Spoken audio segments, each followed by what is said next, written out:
Hey guys, this is John. I'm doing a little recording. This is Late Night Blitz.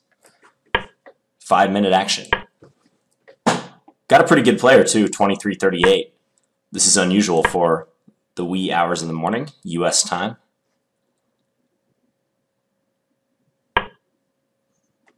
Let's go Semislav. See how this works out. I'm going to play knight bd7. Actually, no. I'm going to play h6 this time around. This is a much sharper move. Then we're going to take this pawn. We're now heading down the main line of the Moscow, anti-Moscow variation,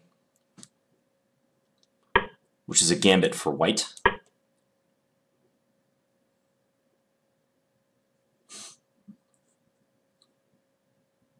It's interesting that the Botvinnik variation, which is white or black taking on c4 on move 5, can end up being a gambit for black, but this ends up being a gambit for white, the way that this was played.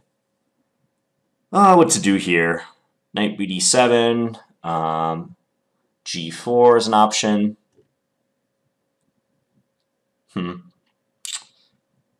Let's go knight bd7. This is the main move after all. Now let's play h5. I have some experience in this line. So trying to crowd his bishop, threatening h4.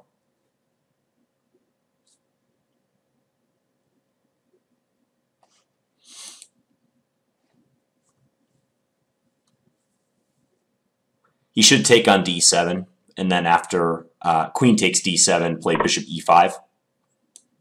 So I'm guessing that's what we'll see. Yep, bishop e5. Let's go rook h6 now. And the queen c1 is the main move at this point, if I'm recalling my theory properly.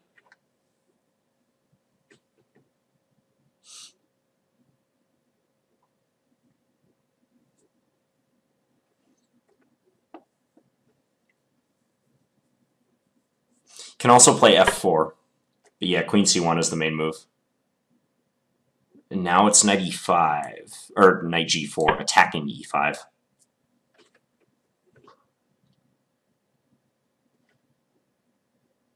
The line runs bishop takes g4, h takes g4, queen takes g5, rook g6. And then I go here.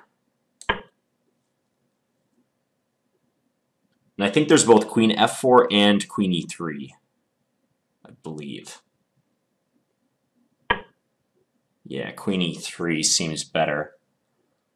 How does it go now? Is it c5 immediately? c5 and then,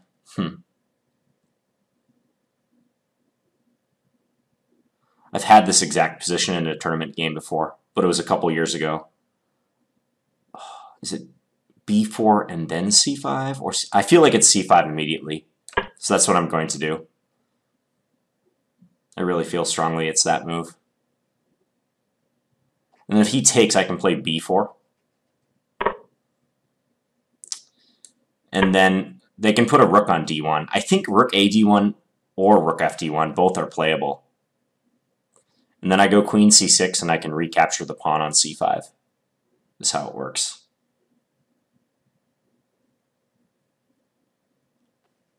This line can get wild, just to warn you guys. I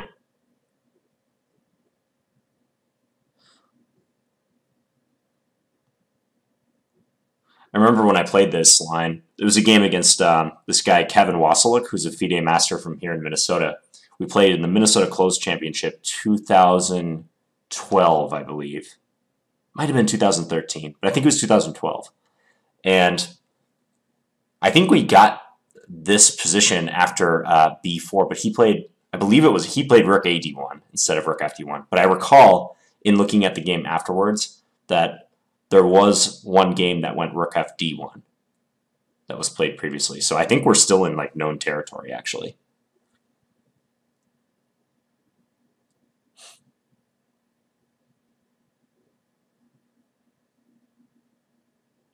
I like this line for black. It's very precarious, and black really has to know what he's doing, but I like it. He's burning a lot of time. I mean, we both are, really. Move 19, he's got a minute and a half left. So if he plays knight e2, I can take on e4, or I can play bishop takes c5, either one.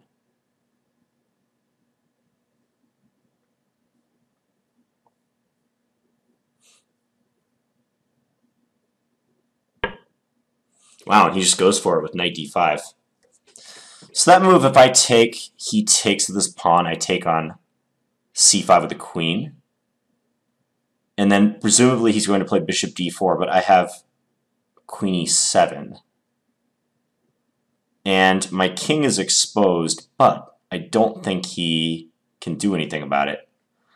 So let's just double check that. Take, he takes, I take on c5 with the queen. Does he have any other discoveries that are troubling? I don't think so. On any other discovery other than bishop d4, I can just take his queen. So bishop d4, queen e7. Yeah, I don't see it, so I'm going to go for it. Wow, he took with the rook.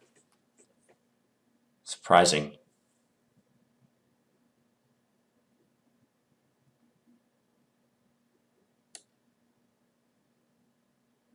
Okay, let's just do that. Open up the attack on his rook. Yeah, he pretty much has to double, doesn't he? Thing is, I don't have to take him here. It's unnecessary. Let's just make a good developing move. Let's not mess around with that capture. At least yet.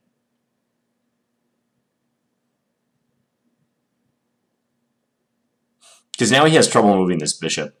Like bishop d6 would be a natural move he'd like to get in, but I just take. So he's going to try to force me to capture his rook. Well, if I take, he takes, I go rook d8, let's say. That's got to be good for me, right? Rook d8. I could also play bishop g5 here. Bishop g5, queen g3.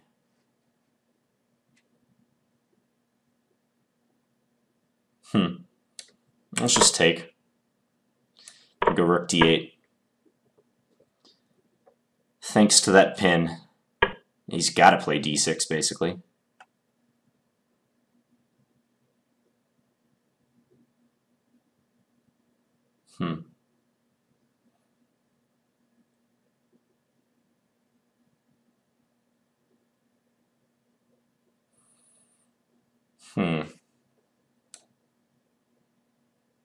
Let's do f6. Just get him to play bishop d4, yeah. I'm going to sack this bishop. I just want to get rid of that piece. Or at least, I just want to get rid of the two pawns, I mean. So my king is a little unsafe, but I should be essentially winning this position. Rook g5 looks good. Let's just maybe go for some back rank business. Set up a threat here. Check. Check. Yeah, this is almost over. f5. f5 seems simple. Yeah, and he resigned. Woohoo! I'm up to 25-13. Farhan. Okay, let's go back. So I was kind of saying that this line with h6, the anti-Moscow gambit, is when white plays bishop h4. The Moscow variation is if white just takes on f6 here. And then after queen takes, he can play e3, defending his c4 pawn. That's a much calmer line compared to the game. But the anti-Moscow gambit is bishop h4. So I take on c4, he goes e4, and then g5. Oh, and the Botvinnik variation, which is one of the most complicated lines in chess, is take on c4 for black. And then after e4, black plays b5.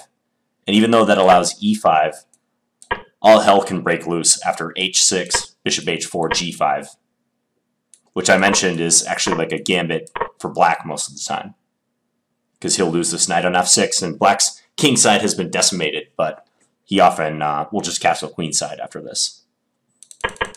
So this line, though, is very interesting with h6, bishop h4.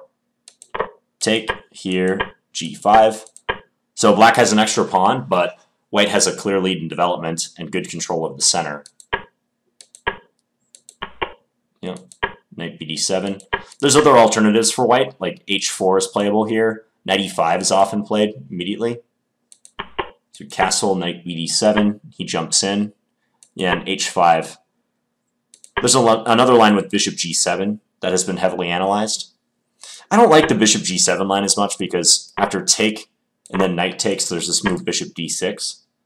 And I don't know as much about the complications that this entails. So h5, take, here. Yep, rook h6. Just getting out of the pin on the diagonal. He goes there, hitting my g5 pawn. Knight g4. And then black gives back this g pawn. But after this, black just has to make sure to gain counterplay quickly, because if I wait a little bit, my king will probably be unsafe, and white can maybe even break through in the center with d5. So I think in this position it's imperative that I play c5. I spent a little bit of time. It took like 30 seconds just to remember. But I'm fairly certain c5 is the move. And then here, b4. Yeah, and I was talking about this game that I played previously in this line. I'm pretty sure it went rook a d1, queen c6, and then knight e2, I want to say is how it went. Is that right? It leaves the e4 pawn hanging. But I think this is how it went. It might have been rook a d1 in this position, now that I think about it. I'll have to check it. But after this, here, and queen c6, I think his best bet is to play knight e2, because I don't think the move played in the game, knight d5, is working. Let's confirm that, but yeah, knight e2. And I wonder if rook a d1 right here is better. Or knight e2 right here. It's interesting how the natural move, like putting a rook on d1, might be problematic. See, my memory of this line's getting fuzzy right around here. This is kind of towards the end of a lot of the known theory. Yeah, queen c6, and maybe white's already in significant trouble at this point.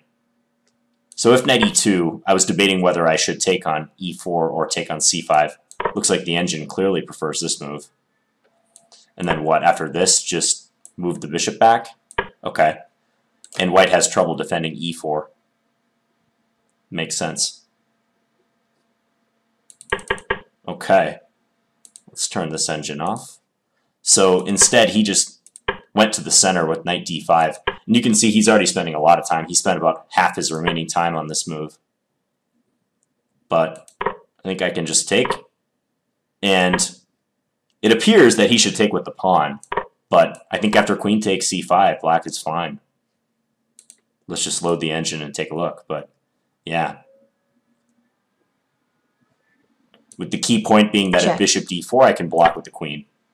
And I remain up material. So he had to do that. I went here. Engine approves of that move. Bishop e7. Okay. Okay, now rook g5 would have been strong. Ah, okay. Yeah, that makes sense, because then I would be threatening to take, and he would not be able to take with his pawn because he would lose the bishop on e5. So that's essentially decisive. I took right away, then got fancy and played rook d8. He played d6. I was going to go bishop g5 here, but I didn't like this move. And I thought maybe he would gain time to play c6 or something. But apparently that's also good for black. So I went f6, he went here, and I sacked the bishop. Okay, so the engine still thinks this is plenty good for black. And given his time situation, my material edge. I think, you know, this shouldn't be too difficult. Here, he takes on c4. Check. Check. Aha, so if he plays queen e4, it's not so bad for him. Interesting. Yeah, because after the queen trade, Check. I'm not up any material. He has 2 pawns for the exchange, and both of these pawns are hanging. Okay, so maybe I flubbed it a little bit in our mutual time pressure. Yeah, and after this, he's busted. Just resigned. Okay. Intense theory in that line. This will be good fodder to analyze. I'm definitely going to look this line up and try to dig up with my game with Wasilek. If I still have it, I'm pretty sure I do in my database.